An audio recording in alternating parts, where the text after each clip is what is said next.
Hello everyone, চলে এসেছি another blog নিয়ে। তো আমরা চলে এসেছি পানিহাটি মেলার লাস্ট এতে। তো দেখো আজকে অনেক লোক এসেছিল, অনেক ভিড় ছিল।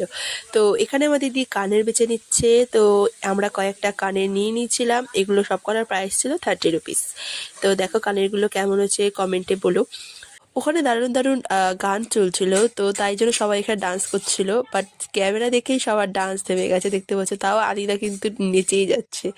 এটা আমি অনেককে দেখেছি ট্রাই করতে, তাই আমিও এটা ট্রাই করে নিলাম। যদি আমার এই রিলসটা পুরোটা দেখতে চাও তোমরা, তাহলে আমার ইনস্টা আইডি চেক আউট করে নাও, আমি উপরে মেনশন করে দিয়েছি। আর দেখতে পাচ্ছ চারপাশে কত লোক আমাকে দেখছিল। সো এম্বারাস ফিল হচ্ছিল আমার। তো না, এখন চলে এসেছি চা খেতে। তো দেখো আমরা চা নিয়ে নিলাম, খুবই ভালো ছিল চাটা। শীতের সময় চা খাওয়ার মজাটাই আলাদা। এরপর জিলিপি মালপোয়া কিনে ডার্ক চকলেট খেতে খেতে বাড়ি চলে এলাম। যাওয়ার আগে